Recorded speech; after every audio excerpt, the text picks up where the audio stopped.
Hi friends, நல்லா இருக்கீங்களா? என்னடா அடுத்து ஒரு கோயிலா அப்படின்னு நீங்கள்லாம் யோசிக்கலாம். எஸ், இது பொங்கல் சீரீஸ் தான். இது வந்துட்டு நாங்கள் காணும் பொங்கலோட ஃபஸ்ட் பார்ட்டாக போயிருந்தது. ஆக்சுவலாக ஒரு பெருமாள் கோயில் இது. இது 108 திவ்ய தேசங்களில் ஒரு பெருமாள் கோயில் அமைஞ்சிருந்தது. ஒரு பக்கத்தில் ஒரு நல்ல கோயிலுக்கு போகணும், பழமை வாய்ந்த கோயிலுக்கு போகணும் அப்படின்னு அப்பா சொல்லிகிட்டே இருந்தபோது ஸ்ரீபெரும்புத்தூர் கிட்டே இந்த கோயில் எங்களுக்கு அப்போ தான் அப்பா ஞாபகம் வந்தது. எங்களை கூட்டிகிட்டு போனார். என் பையனையும் கூட்டிகிட்டு போயிருந்தோம் இந்த இடத்துக்கு.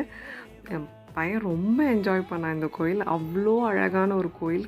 அந்த கல் வடிவங்கள், அதில் வந்து சிற்பங்கள் எல்லாம் அவ்வளோ தத்ரூபமாக பண்ணியிருந்தாங்க. அங்கே பிரசாதம்லாம் வாங்கி சாப்பிட்டோம். எந்த பிரசாதம்னா 40 ரூபா விலை இருந்தது.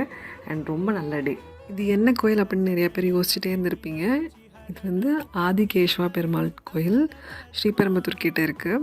இந்த கோயிலில் வந்து மெயின் சன்னதி வந்து பெருமாள் பக்கத்தில் ராமானுஜர் வச்சுருக்காங்க. அண்ட் அது பக்கத்துலேயே அம்பாள் சன்னதியும் இருந்தது. கோயில் பிரசாதத்தில் என்ன ரொம்ப நல்ல விஷயம் அப்படின்னா, இவங்க காஞ்சிபுரம் ஸ்டைல் இட்லிக்கு பதிலாக தோசை ஒன்று கொடுத்துருந்தாங்க, பொடி தோசை டைப். அது ரொம்ப நல்லா இருந்தது. ஒரு வழியாக நைட்டு இருட்ட ஆரம்பிச்சிருச்சு அண்ட் லைட்லாம் போட ஆரம்பிச்சிட்டாங்க கோயிலில். அப்புறம் எங்கள் பையனை எப்படியோ நாங்கள் சமாதானப்படுத்தி வீட்டுக்கு கூட்டிகிட்டு வந்துட்டோம்.